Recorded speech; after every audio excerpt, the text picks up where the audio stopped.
Hey everybody, it is Jamie and I'm back. And this feels like a party that's been a long time coming, and I want to talk to you more about that. But first, I thought it would be so nice to start with coming into my studio. Now, please know that I still have lots to unpack, and it's still a bit of a mess, but I want to share it with you. So here we go. Here we are. Open the door. So I just got this brand new table, and it is from IKEA, and it is a standing sitting table. I'm so excited to try creating from it. I still feel like I wanted something like double the size to fill the room and have people over, but it's a start. And then I've just got some pretty things put together, and look at all, this isn't even all my journals, but it is a whole bunch of them. And yes, I got one of those awesome IKEA carts too, and it's filled with Twinkie lights right now because you know I gotta have Twinkie lights. And then all my art supplies have not been organized at all. They have just been plopped onto this shelf just to get through the process of unpacking. And do you know, this whole thing is filled with dream boards. And if we turn it around, we can see these are all books I have to unpack. But still, I mean, I have a space that is entirely dedicated to creating. I'm already imagining what it'd be like to stand at this table and film beautiful things for you. And there's more. This is so amazing, everybody.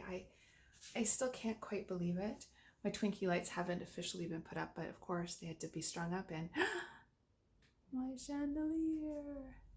And even though it is a gray and rainy day today, I have this beautiful light in here. I have a table for writing, and it faces east.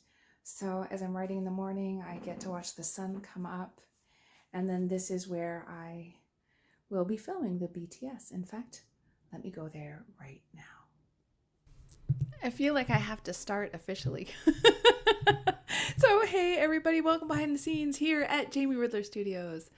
I am Jamie and I am back. And with all that's going on in the world right now with the coronavirus, COVID-19, I've been really thinking so very much about how can I be present? How can I share? How can I be a companion? What can I do? And I thought I could come back. I could come back. This is the one thing that people have been asking me for again and again. When are you coming back? I can't wait to see you back. So here I am. And I know I was gone longer than I expected. The renovation, of course, people say will take longer than expected. Ours took a bit longer, not a ton. But what I didn't anticipate was that when we were in it, I would be in it. That every moment, every waking moment, that it would take all of my creative energy, that I would be making decisions and thinking and planning. And it is truly the biggest creative project I ever have engaged in my life. And I'm so thankful with how it turned out. I'm delighted by the studio. I literally just got that table in place this weekend. So for the first time, I feel I can start creating after months and months and months. And I am so excited. I'm also deeply grateful because we are home during this crisis, and we are sheltering and self-isolating in a space that we love, in a space we want to nest in a space we want to make our own. We've been here just on 6 weeks, 2 months-ish. And it's good to be home. And it's good to have the time to feel like it's home. And I hope wherever you are and however you are sheltering, that you are well, that your loved ones are well. And I know that this is a time filled with anxiety, and a time that is filled with frustration and worry and chaos and confusion, and a future that feels so deeply unknown. And I read something recently, and then a friend of mine reiterated it to me, and I thought, man, there's just this truth in that the future is always an unknown. We just forget. We just think that because we have plans and we've sort of built what we think is a bridge into the future, that it exists already, but it is always an unknown. And it's one of the reasons why I feel now more than ever our creativity is important.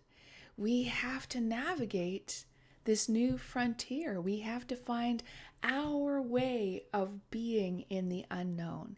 And if there's one thing that a studio gives us, it's that experience that we walk into an empty space, not knowing where an idea is going to go, not knowing where an interaction is going to go, not knowing what our impulses are going to be, and then responding to them, being with them, understanding who we are in that context, contributing our unique voice, our unique perspective.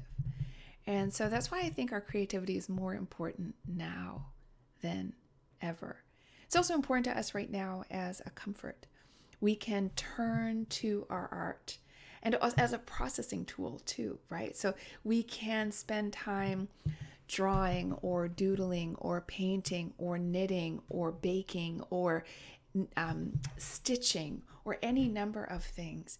And there's a way that it becomes a meditative behavior. There's a way that it becomes a comfort for us, that we see actually linear progress. We see that sweater get longer. We see that dough rise for the bread. We see that things change and move in a way that we predicted them to do. And that feels very reassuring. We also get a sense of our agency. I can do something. I have impact. I can make choices that make a difference. And this matters too. One of my favorite things that has been out and about right now as a response to the current pandemic is Canadian astronaut Chris Hadfield's video, and I'll share a link to it. See, I'm beaming. He's just my hero right now. This video changed my whole experience. And he talks about how he as an astronaut has navigated isolation and dangerous situations. And he does so with such optimism and clarity that it made me feel like it's possible. Do you know? And so one of the things he says in it is tend to your spaceship. And that's how Justin and I have been thinking about our home, is like, how are we going to tend to this spaceship over the next while? What is this space we are creating for ourselves? How are we going to be within it? How are we going to be with each other? It helps to be intentional about these things, to spend some time thinking about it on your own. How do I want to be? Like, when I think about the fact that Justin and I were looking forward to having this time together, this certainly wasn't what we had in mind. But here we have it. Him and me making home in this very direct way. And what's that going to look like? Not surprisingly this time, and actually for me, I feel like this whole past, ever since the first thought of the reno, the question of what's important, as I choose what to keep and what to let go of, what's important, as I choose what to spend money on and what not to spend money on, what's important, as I choose what's worth the risk and not worth the risk, what's important. And I really think that that's the time we're in right now too. And one of the trends I notice, and I know I shared this with my Mindful Monday people, is that for me, there seem to be two major categories that are always a yes for me. The things that I find beautiful, moving, like that, just those things, they're like, that I love.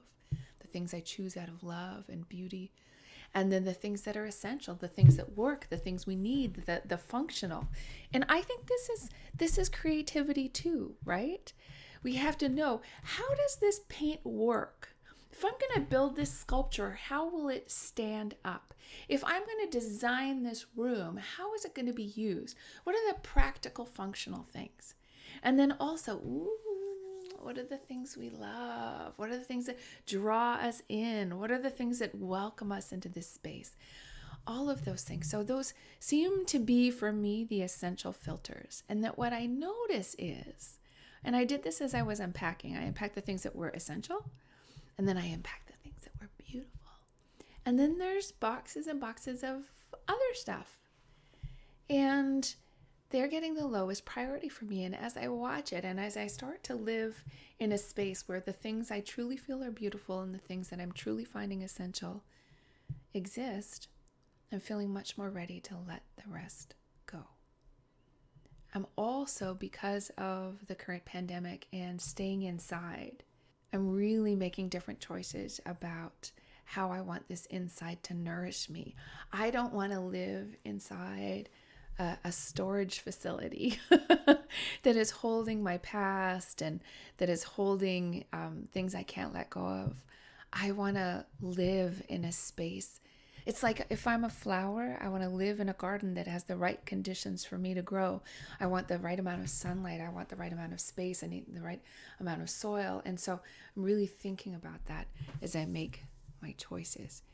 And all of it right now is in this service of we're in such an odd time, such a difficult time. And so how can I create sanctuary in my home? How can I create sanctuary in the studio? And how, for these few moments with you, can I create a bit of studio sanctuary too? I hope that you felt that experience. I'm so glad to welcome you back into the studio. I'm going to try to be here once a week. Things are very unpredictable right now, but I'm going to try to be here on Tuesdays. So I hope that is good for you. I'm glad to be back in the studio. I'm glad to be back in connection with you. And if you're glad I'm back too, please let me know by giving me a thumbs up and hitting that subscribe button and just letting me know that, yeah, this, Jamie, the behind the scenes, please be here.